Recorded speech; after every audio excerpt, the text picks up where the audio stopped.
Scott Miller. I am the superintendent for School City of Hammond. This is our second of 2 listening sessions. We did one last Thursday night at Hammond Central, where we talked about the current status of some of our buildings, and just to let the community kind of know where we are. These assets are part of the Hammond community. I firmly believe that, and just want to let you know where we're at with things. I'm also very open to any comments and questions as we go through. That was part of why we're calling it a listening session, not more than anything else. But there are some facts I need to share with everybody. I really do believe they're facts, and hopefully you'll agree as we go through this and see. So I'm going to go ahead and get started. Just want to let people know, because I hear a lot about this, well, you said you were going to do this or that back in 2017. The team who was running School City of Hammond in large was not here in 2017. You can see the only trustee who was on both lists is Trustee Murphy, who is in the audience. Hi, Cindy. She had a 2-year timeout, but is back on the board. Yeah, right? Leadership-wise, it has changed entirely as well. Dr. Watkins, Theo Boone, Chris Rivera, Terry Myrick, they all retired in 2019 or 2020. Myself, we eliminated the HR as an assistant superintendent position. So we have CFO, which is Eric Kurtz here, and we have assistant superintendent of academics, which is Michelle Reese, who I have in the audience. So it's a slightly smaller leadership team. I was working in School City of Hammond in 2017. I was over the Career Center at that time. I did knock on some doors and such, but I was not integral to that process at all. All right, so I want to go over, I'm actually going to call Mr. Kurtz, our CFO, to come in and go over some of our financials.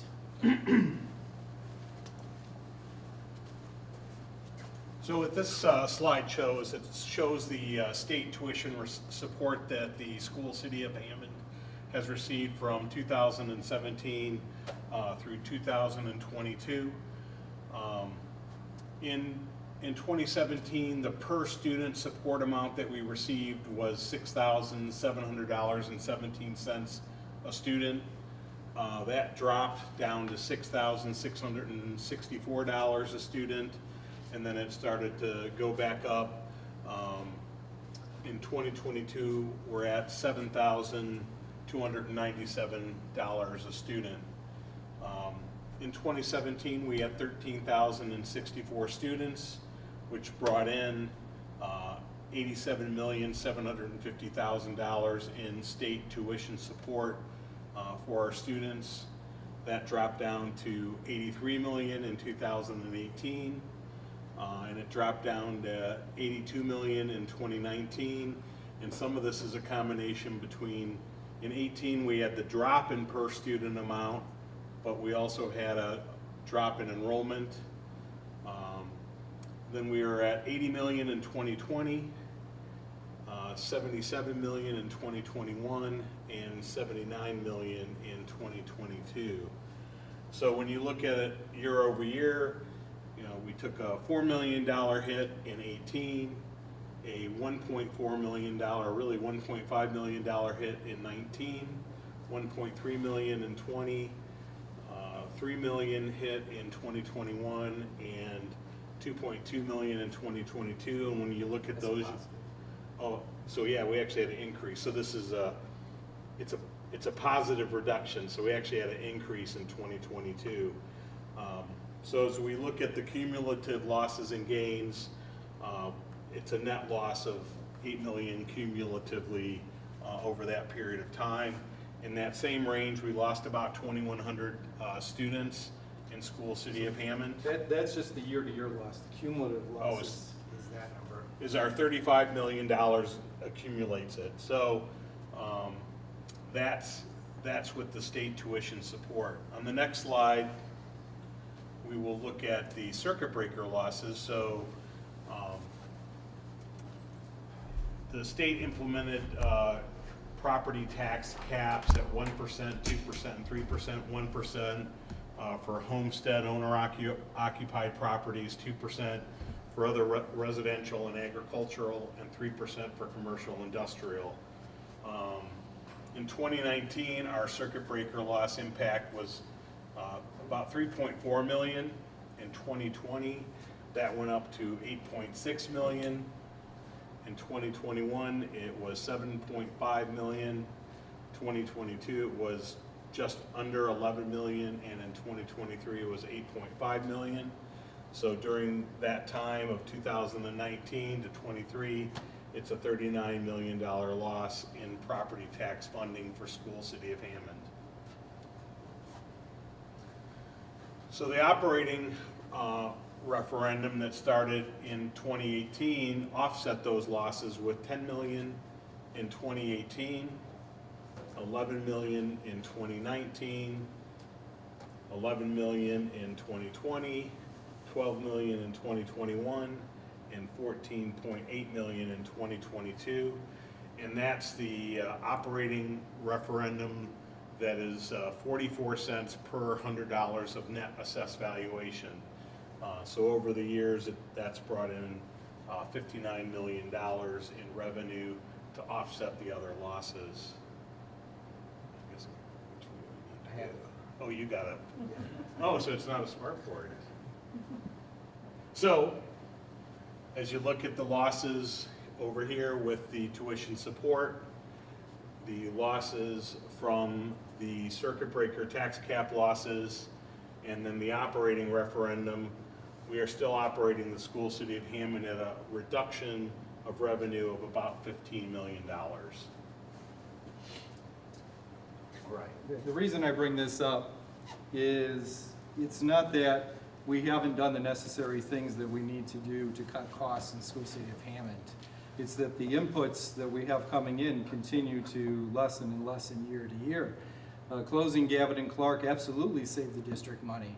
Wasn't a popular decision at all, but it absolutely helped us, given the fact that overall, when we look at our additional inputs and the additional revenue, the subtractions and the money coming in, that we're not cash poor, that we're not operating in the red, when we've had 15 million of loss over that same period, is because we have done the responsible things. We continue to downsize staff where we need to. We continue to prune whenever we can. But that's just the basis. This presentation will be available. I know in this format it's hard to look at all the numbers, but we'd be happy to share this out. One of the things that we did was we had a facility assessment done in 2017. Some of you know that it didn't get done before the referendum, but we had it updated in 2021. Same company came in and did updates of all of our buildings, and these are suitability scores. You can see Hammond Central being brand new is at 100%. But this is the status of our currently occupied buildings. Things like Miller are not on here, Lafayette are not on here, because we don't occupy them with students right now. Obviously, we still own them and such. Gavitt's not on here, Clark's not on here. Gavitt and Clark were on here, they'd be over here on this side, very low number. Would you agree, Mr. Reyes? I would agree. Yep, all right. So what have we done with the money that was entrusted to us? Well, we did build Hammond Central, 339,000 square foot student, currently has around 1,900 students at the school. And part of what we've done as well is we've done some things with Morton High School where we're having this meeting today. We've redone the main office, we've done science rooms. You may have noticed the windows at Morton were in very bad shape. We've replaced all the windows around the school. We've done some of the plant upgrades for HVAC, meaning like the chiller, the boilers we've done. The endpoint units are not touched. So like all the units that are in a classroom, the univents, all of those have not been touched. We had to add lockers because of the additional students because of consolidation. If you've been down to the gym, I see our AD, Mr. Kinsey, in the back. How you doing, Sean? The gym looks as good as it's looked as long that I've ever seen it. That definitely was needed. We added some fencing along the property to keep kids from just running across the street. That's been an issue with safety, as kids running across the street after school and before school, and some other miscellaneous items there. But Morton still has quite a bit of work that it is needed to do. All this would be backed up on that facility study. Matter of fact, every school is on that facility study, and it's rated from a 0 to a 5. So again, Hammond Central's would be like a 5 where it's new, does not need any work. A 0 means broken, and a 1 means it's beyond life expectancy. So in 0 and 1 items, these are all things that, on the list here, I'm not going to read them out loud to you, but are issues or challenges with Morton High School. We have some pictures in items. There's a lot. There's a lot if you walk through Morton. Pool is borderline unsafe at this point for competition. Lots of items. There's water damage. When Morton was built, those of you who are familiar with Title IX, it was built before Title IX. So things like girls having equal access to similar facilities as boys was not on the mind of the design architects when they built this school. So we've had to do a lot of compromises with that to try to get by, but we're definitely not compliant. There's just an overhead view of what it looks like now. And one of the things that we have done is we have asked some architect friends of ours, Schmidt and Associates, really at no cost, to just take a look at, if we wanted to touch up Morton, what could some things look like. So I'm just going to show you some renderings. Happy to take feedback on it. This is still the current, just zoomed in. That's the second floor. Whoops. Okay, just some renderings as far as providing if we were going to work on Morton, what type of things would we do? Well, here's the classroom wing over on the west side of the building. All of these classroom spaces would need to be touched to provide a degree of equity between Hammond Central and here. We would want to expand some of the music rooms to add similar square footage. They're very tight. This is a performing arts school, and our spaces are quite tight. And this is all, I really think, up to, again, conversation and such. This is just a rendering. This one has a field house with a track around it and a new pool. But again, it's just concepts for people to talk about and think about. That's all. The red color indicates new construction. Green is heavy renovation. Yellow is moderate renovation. And like, it's hard to even see here. This is a light violet. That would be light renovation. And this is the second floor. The reason these classrooms don't need it, these are the science rooms that I mentioned earlier that we've already upgraded, but the rest of the rooms would be touched on the second floor. What would something like this cost? Again, these are just ballpark numbers, but to renovate Morton, to bring it up to spec, so to speak, would be around a $66.5 million price tag. That is pretty current as of right now. Obviously, if construction costs continue to increase, that number is going to increase. All right, let's talk elementary for a minute too. One of our oldest schools is, oops, can you click not now on that, Nate? Thanks. That we have, it has one of the lowest suitability scores, is Franklin Elementary. When the Robertsdale, North Hammond communities got hit pretty hard when we closed Clark. And if you've ever been up to Franklin, it is a awkward type of property. To exit it, the parking lot, you have to go through the alley if you haven't been up there, but it needs a lot of work as well. Built in the early 70s. When Clark went from being a K through 12 building, they opened Franklin at that time, and then Clark quit being K through 12. I think it was 73.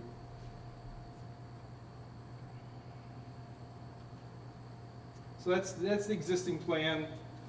Here's the parking lot. Like I said, you have to go through the alley to get out of there.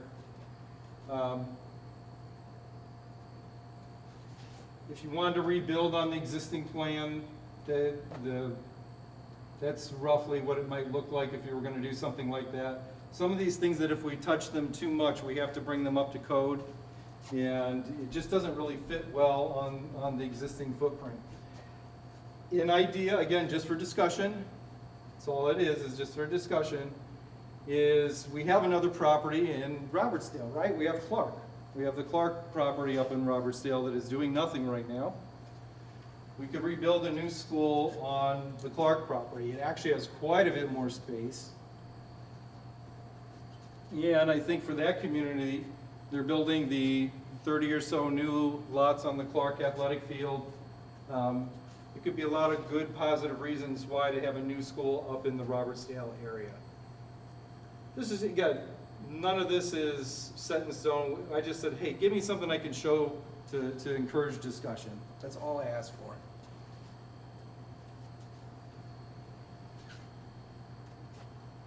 What would a new elementary school cost for 3 classrooms per grade level?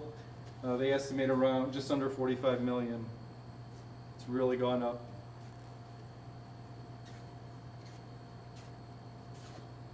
Included in that, though, is about 1.8 million for demoing Clark. Another thing that scored poorly were some of our elementary playgrounds at these 4 schools. Burn 6, formerly Maywood, Edison, Morton, and Wallace. So we did just have some renderings. I'm not going to spend a lot of time on these. They do have that nice cushion ground like a lot of the newer parks in Hammond and other areas have to minimize injuries. Well, I don't think I touched anything. Okay, there we go. Edison, Morton, Edison and Morton are pretty much clones anyway. Wallace. If we're going to update playgrounds for 4 playgrounds, again, nothing's cheap right now. It would be about 1.5 million to do 4 playgrounds. There is some grant funding for playgrounds. This is after grant funding even. Already mentioned the facility assessment. Just in case you're wondering, like how many dollars would it take to do all the 0 and 1 items across the school district? Well, we have added that up. If we were going to fix all the 0 and 1 items in the school district, it'd be $132 million. HVAC alone is about half that cost at about $65 million.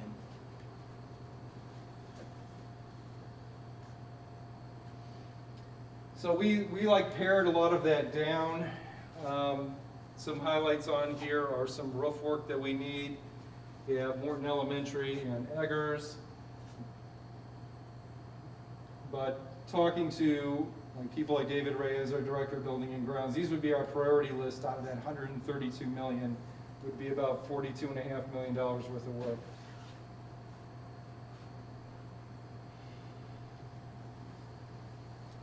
Okay, another item and I want to show a couple pictures here first. So, Nick, could you pull up the PDFs, please? Which one? The one on the far left. So just to remind everybody, go ahead and maximize that.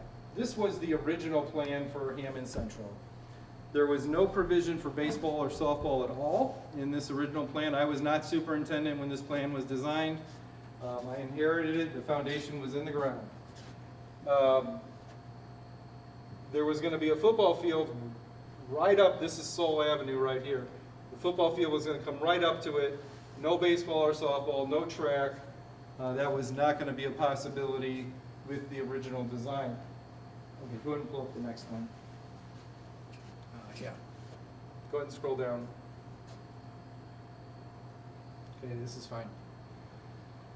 So, could you put baseball and softball behind Hammond Central? Yes, you could. What we did do within the current budget of the high school was, because we did actually come in under budget, we were able to build the football field. We got the land in a land swap with the city. We were able to build a full track and field around the field with the original budget, even though it wasn't in there. We were able to build a concession and locker room that wasn't in the original budget, and do that in our original costs. What we knew we wouldn't have cost for is to build this as well. Like it just wasn't in in the specs, and we said that we at least would have the capability to add baseball and softball, which again was not in the original plan. When I inquired why it wasn't, I was never really able to get a sufficient answer of why that you would build a $100 million high school and not have baseball or softball facilities. So if we wanted to add baseball or softball, may go ahead and switch back to the presentation if you would. We have had that cost out, and it's about $8.4 million. If you're not familiar, Title IX for new construction requires you to have the same caliber facility for females as you would for males. So you can't like go cheap on one or just say, oh, we're only going to do baseball. But you have to do both if you're going to do it. All right. Before I go to that, can you go back to the PDFs? What else did we use the capital project money on? I do have, yes, that one there, please. So Hammond Central, it cost, whoops, scroll up a little bit more. It cost $101,779,251. So that obviously was the biggest expense in the capital project referendum, was the construction of Hammond Central. And then we did do $7.7 million worth of additional projects, which I have listed here with their costs. Sorry, I didn't get, it was too late for the newest one you sent. The costs are the same. He had it formatted nicer on what he sent me. But I do actually have this available. I'm happy to, yes, do you mind passing those out to anyone who would like one?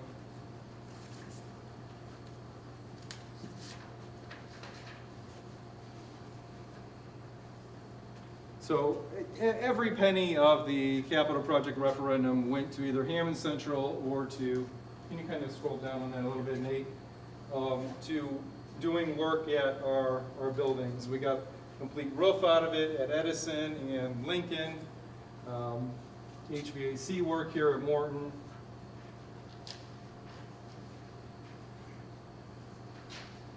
And then some of them, because of the way the projects were bid, that's where it says like 3B, just come down at the bottom and it tells you, okay, that was $323,000 split between all these different schools and such. Or Midwestern Electric, just over $1 million at those schools for work that was done.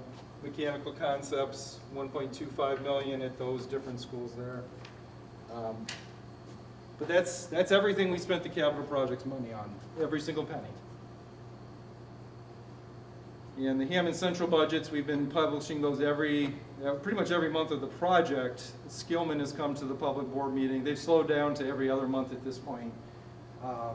But they have come to the meetings and presented the Hammond Central project broken down into all of its costs. So that is everything that was spent on it. There's no balance left. That was everything. So it was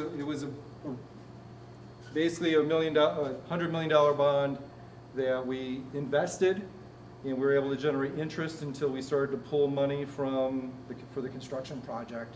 So that's where the additional cash came in on the project. Above the Hammond Central cost was on the interest we earned until we had to use it. It was one of those situations where we actually found out that David, you can confirm this, the project was moving along so well that it was hurting us a little bit financially because people were expecting draws quicker because the project was moving along faster than originally anticipated. Yeah, yeah. All right, can you switch back, Nate, to the PowerPoint? All right, I'm almost done, then I'm going to turn over to audience questions. So these are just some ideas around the Hammond community buildings. I moved to Hammond just a few years back. I really do love this community. I've been working in Hammond since '97. But like of everything I showed you, that's a really big price tag. I'm not standing up here trying to say we have to do all that. I want to know what the priorities are. What do you see that is most important? Some of it, none of it, certain things, what resonates. To me, Morton High School needs a lot of work. We have 1,700 kids who come here every single day. This space looks nice. Well, this space got remodeled.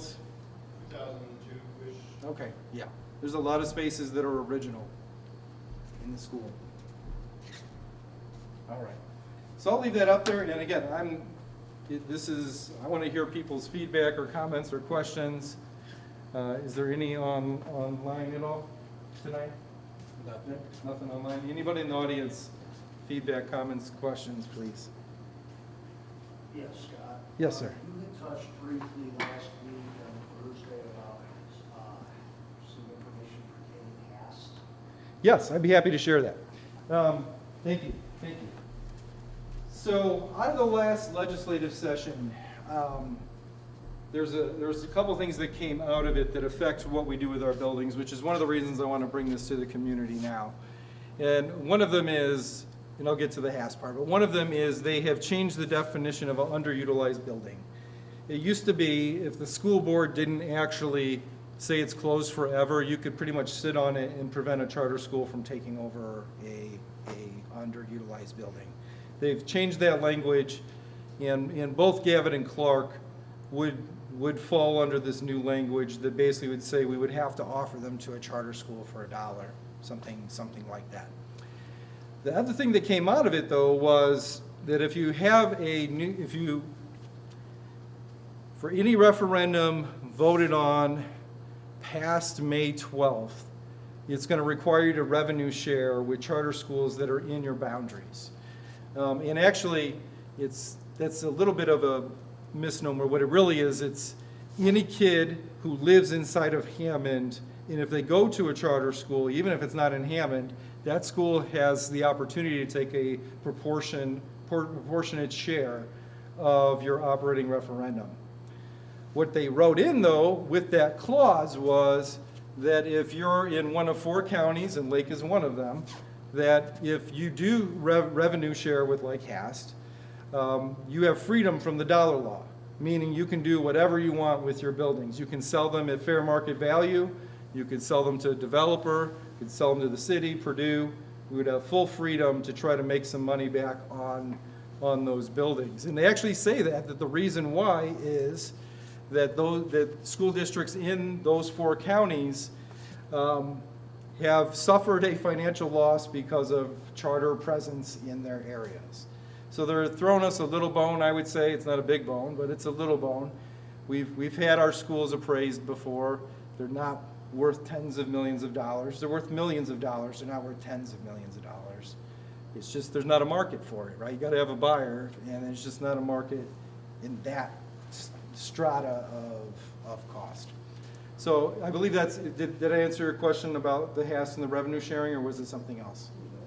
Okay. I'm happy to clarify. No, those fine. Okay. As far as Gavin, is there any buyers out there for it? So I've had a couple, the question for those watching online was, as far as Gavin, is there any potential buyers for the school? So I've had different groups interested over the past couple of years, but we've been hung up on that dollar law thing. We had a developer from California who was considering making it some sort of mixed use, like business on the first level, like apartments on the second and third floor of the place, but didn't want to get involved because of the mess with the dollar law type things. This is all public record, what I'm going to say next. We sued the state. We tried to get freedom from this, and ultimately we didn't persevere in that. And part of the reason was we had maybe some potential partners to move forward. Purdue has interest in it, but they don't want to pay anything for it. They want it very cheap. The city, I don't know what they'd be willing to pay for it. Mayor Tom always says he's willing to take buildings off our hands, but I'm not really interested in just giving it at no value. I think we have if we are going to, if the school system is going to part ways with those properties, part of my job is to make sure we get the max value for those properties. So as we stand right here, I have not received any phone calls in the past month or anything like, oh, I heard the dollar law, you have some options now. That phone's not been ringing off the hook, just being honest. Same with Clark.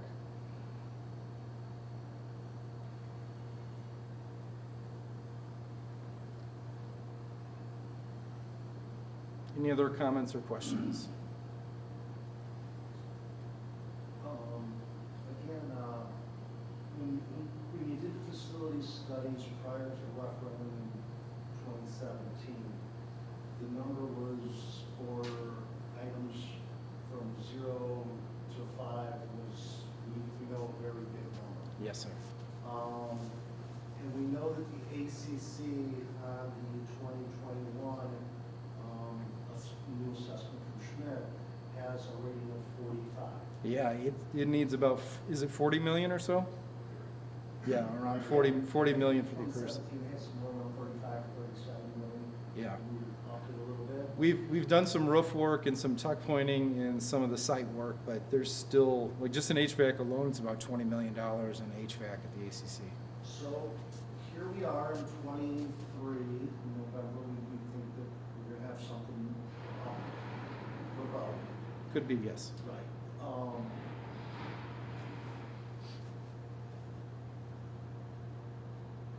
The ACC, any plans on being able to facilitate better facilities? Is that a question of yours, or? I try not to make the ACC a personal one because I don't know if you know my story, but I taught there 14 years. I was director there 3 years. My daughter went there. I love that school. I love what it does. Going back to its Hammond Tech legacy, I love what that does for kids. So, yes, it absolutely does. And even in these items up here, it's not represented. Yeah, you're correct. So I don't know. I mean, you could roughly budget another 40 million to take care of the ACC. Yeah. We do charge tuition to the districts that are not within Hammond and a capital projects fee, but it's like enough to renovate spaces like every year or two. Like, okay, we're going to renovate the weld shop, or we're going to but it's not enough to like do like a giant project for the whole school. Big facility. Yeah, it's prior to Hammond Central, it was the largest by square footage in the district. It's like 325,000 square feet, plus a giant basement. Has it ever been discussed, because of the blueprint at Hammond Central being small, to use other facilities owned by the city for baseball and softball? We have Riverside that is, we have the Optimist Park, and we have several other ones. Yes. That can be shared. I know it's not on campus, and we have some issues with transportation, and students maybe doing extra stuff that is outside or on their way to the facilities nowadays, unfortunately. But has there been discussions about possibly using different facilities that are relatively within the last 10 years built to save maybe 8.5 million? Yes, and that's what we're doing right now, basically, is we're putting kids on a bus and,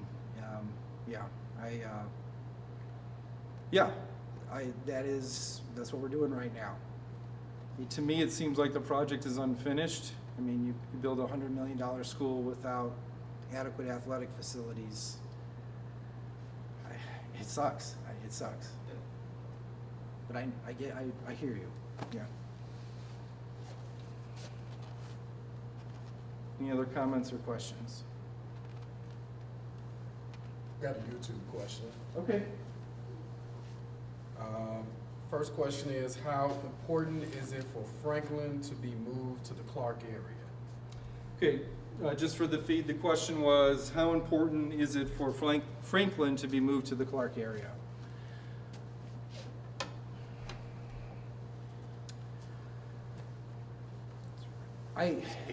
What's that? It's really real estate space.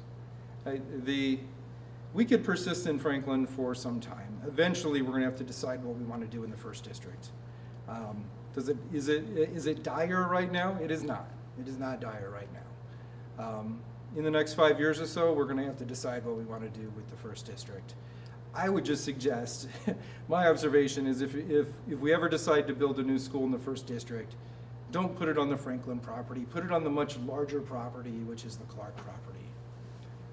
Unless some other kind of amazing development comes along that would make better sense there'd be more value. But since that hasn't come along, that provides a lot more space than the Franklin property. All right, there was another question. Sure. Or comment. It said, did you say Morton's pool is unusable? Remodeling that portion of the high school seems important. The question was, did I say the Morton Pool was unusable? Remodeling that part of the school seems important. Sean, did you write this question on YouTube? We got the Morton AD right here in the room, so I did not say it was unusable. And Sean, it's not unusable, correct? It's just in need of significant repair, right? Yeah. It's not really competition worthy at this point, but it is not unusable. I don't know if is Sean, anything you want to add about that I didn't say? I mean, it is, we do most competitions still. Okay. So it's operating, but it's in need of major Can you repeat that? I doubt that heard that.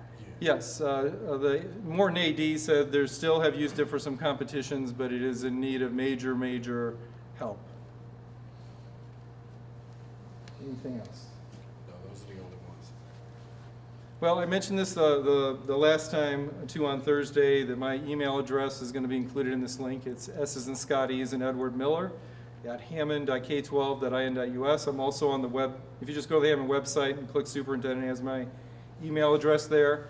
Feel free to send me your comments or questions. I'll share them with the school board. And we can do some more of these in the future. But I appreciate the feedback and the comments, and I really would like to know more like what's most important to people. Scott, if I may, Please. we have 260 students currently at Franklin. Yep. Do we know offhand how many students we have at Lincoln? Yeah, it's about 560 or so. 160? Yeah. So will the school on Clark be able to combine them two schools, knowing that we lost about 2,100 students from 17 to 22? Is there a chance that you eliminate one extra maintenance of building, or is that? Yeah, because Lincoln, if you saw its score, it is not high on the list either. It's an older facility as well. Yes, we've had those conversations, and I think if we went down that direction, I think that is the most fiscally responsible thing to do, is if you're going to build a new one, like, you know, if money was like water, you know, you'd build a new school everywhere. But it's just not the reality, and I do value the Hammond taxpayer dollar. I'm a Hammond taxpayer. And that it would be feasible to put them both up there. It does mean, just so everybody's clear, because these things can get twisted really quickly. Oh, the superintendent said we're closing Lincoln and we're moving. That's not what anybody said. And Cindy knows that these things can get twisted pretty quickly. But it's too far to walk. And so it would mean if we did something like that we would have to bus kids. I mean, we haven't done a lot of that at elementary. A value that the board told me when we went to the high school consolidation, I also talked to the board about putting our buildings into 6 K-3 buildings and 6 4-6 buildings, somewhat like intermediate schools and primary schools. And I was relatively new, and the board, you know, being your elected community representatives, told me that they felt that people still, at least at elementary, they wanted their kids to be able to go to their community school, like to be, without having to get on a bus. It was one of the things, honestly, I don't know if you were in the audience, but when I did my talk with the community at Clark, when we had announced it, you know, I talked for 4 hours, I answered questions for 4 hours, and one of the complaints that surprised me the most was people saying that they were unhappy that their kid would have to ride a bus. And I didn't grow up in Hammond schools. I rode a bus K through 12, and it just didn't even register to me that that was such a big concern from the community, but they made it abundantly clear at the Clark meeting, they didn't like it. So if we did close Lincoln, I mean, it's too far for a kid to walk from North Hammond to Robertsdale. And it's, you know, there's no safe way to walk up there either, so we would have to do busing for things like that. Or the other way, I mean, actually, the Lincoln property has a considerable amount of space as well on it. So maybe you build your, like, there's a lot of options. You could build your new school on the Lincoln property, but then you're forsaking the Robertsdale community. So, Got 2 additional questions? okay. 3, actually. First one is, are the uniforms coming back anytime soon? All right, But skip that actual one for now. uniforms. Any more questions about what we're talking about? I'll answer that at the end. Okay, are there any plans to fix the parking lot at Morton High School? Okay. Yeah, the site work out there is rough. We've done patchwork, a lot. But do you remember roughly what to redo the whole lot? What are we talking about, David? The lot itself, the paving, I don't remember that number. Okay. There are no current plans. There's no funding source to do a project that large without either bonding or referendum. You can bond out at about a project around $6 million per location. Right? Is it about 6? Yep, 6.2. 6.2 million. I'm sorry, having usable and adequate spaces for sports are important in my book. If you're spending all this money for rebuilds, it only makes sense. Sounds cliche, but I think it helps the youth and community. Sean, you wrote this question too, didn't you?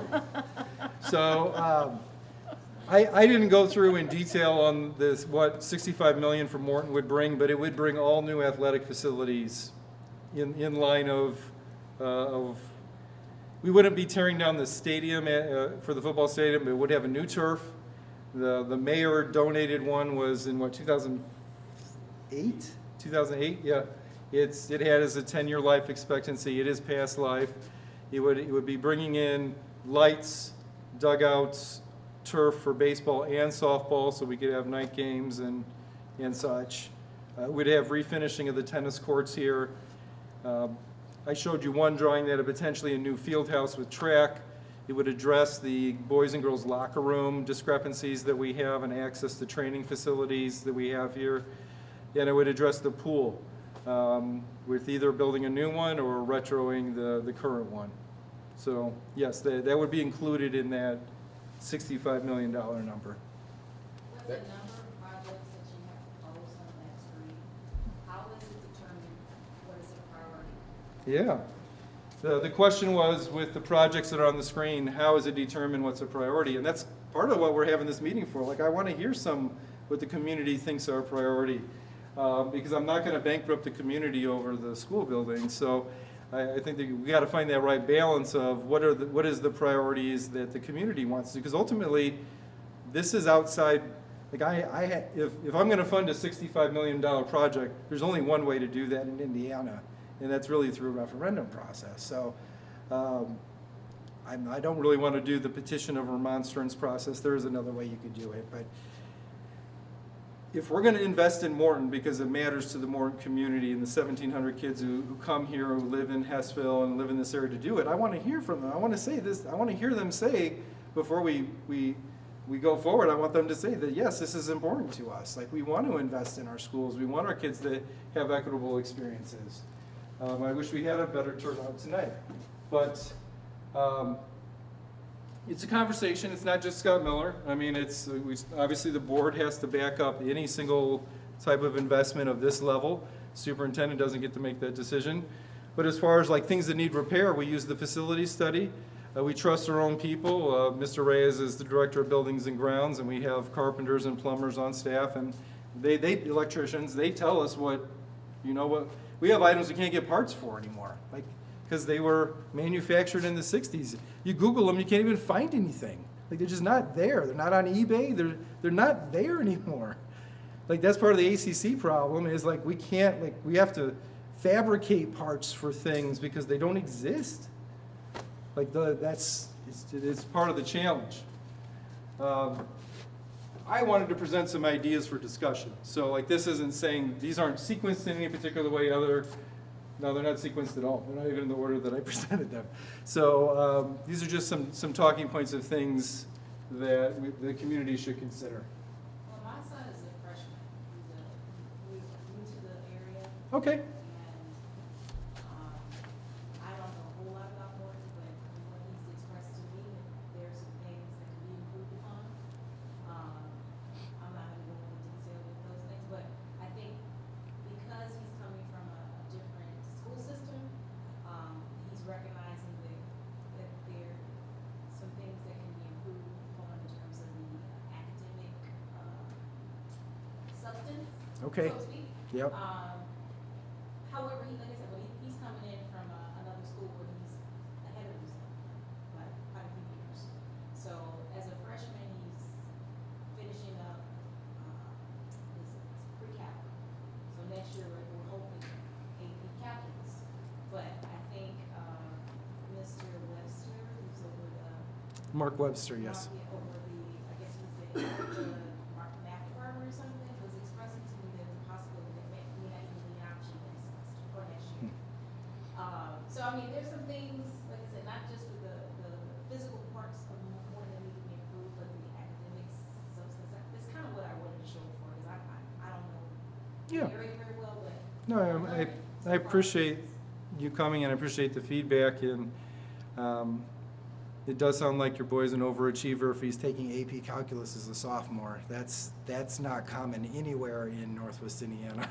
So, I'd be happy to talk to you privately about that and see what we can do to make sure he has rigorous coursework. Yeah. We have a lot of dual credit opportunities. We have the early college program where you can get an associate's degree in high school. That sounds like it'd be an excellent fit for your son.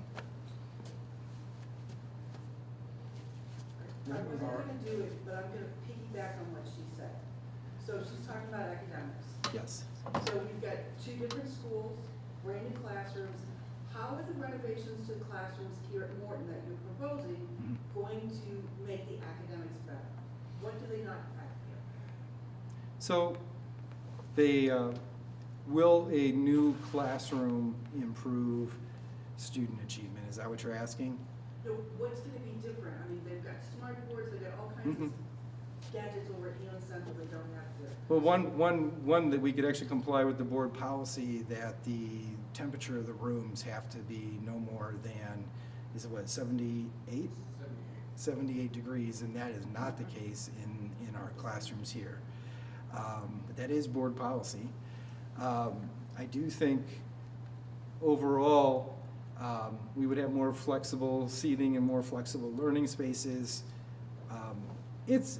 I'm not gonna try to BS up here and say that kids can't learn in an older school. I'm not gonna say that. I am saying that you get to a point where you need to make an investment, because things keep breaking down and you continue to have issues with your facilities.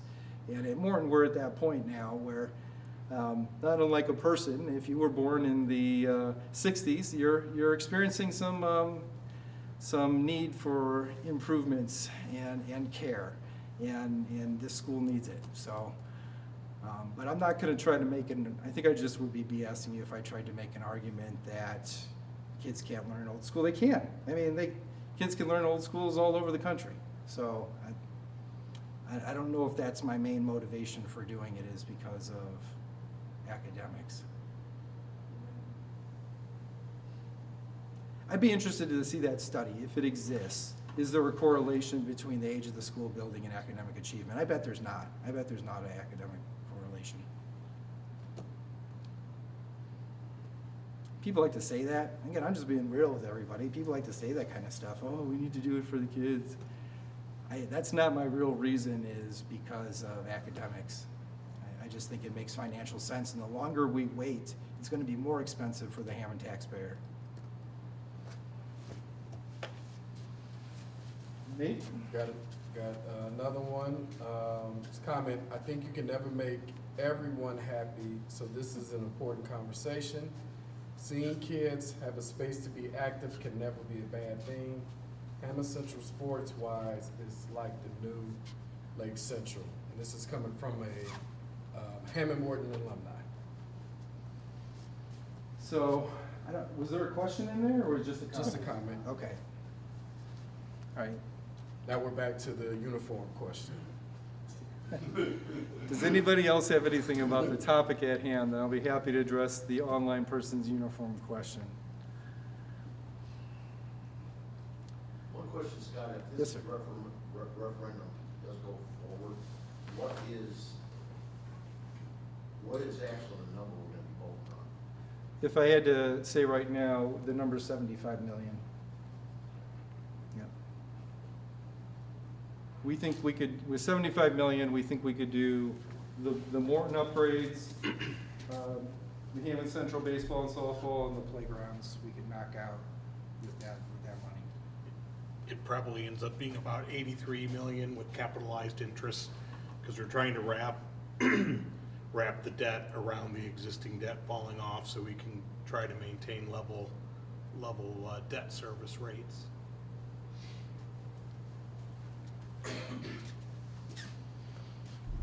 Any other comments or questions? Sir, in the back, do you have any comments or questions? No? Okay. All right, well, I will go ahead and answer go ahead and read the uniform question. Are the uniforms coming back anytime soon? And they said actual uniforms. Actual uniforms. So Hammond has never had actual uniforms. We've had uniformity of color.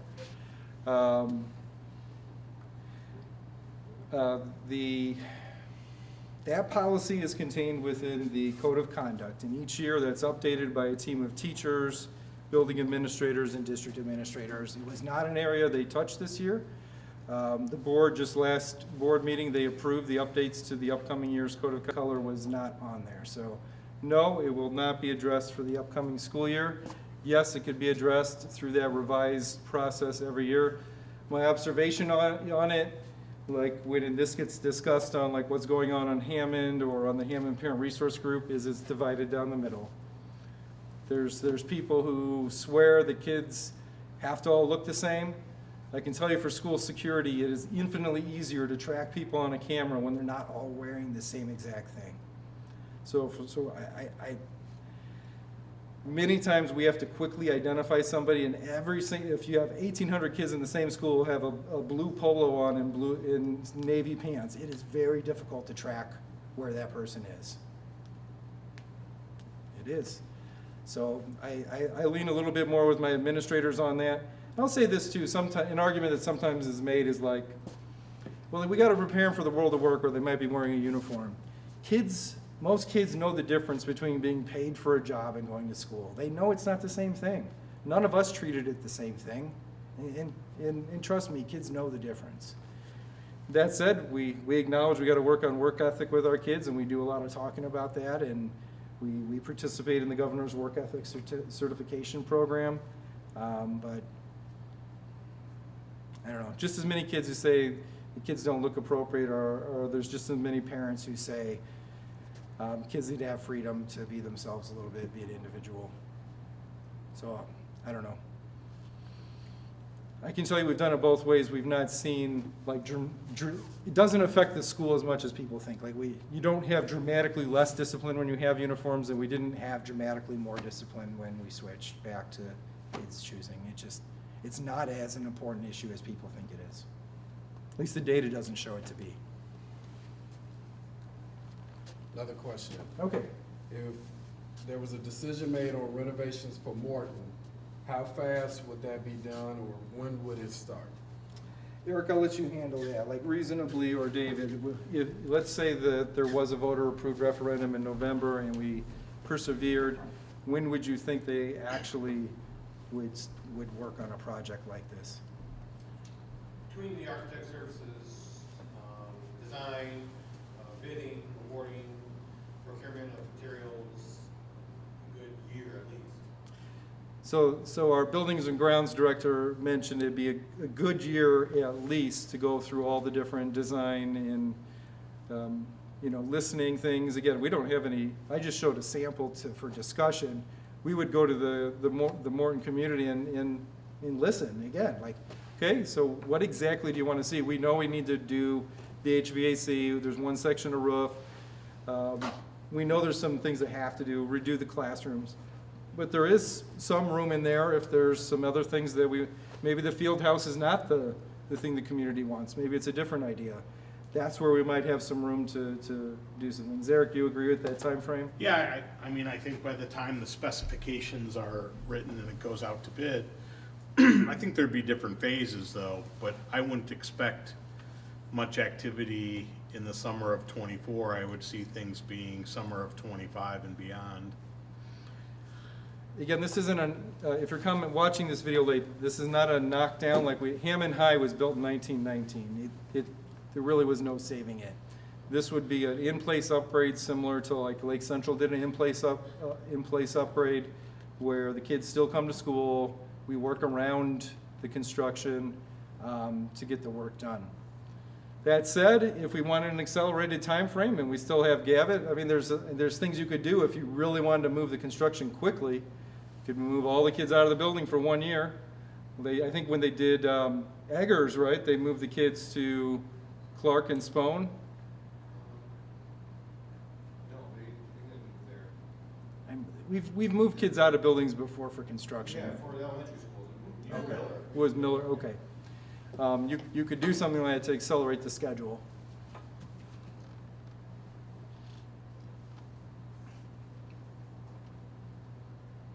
Anything else online, sir? Those are the last questions. All right, last call for in the room. All right, well, thank you everyone for coming and appreciate your feedback.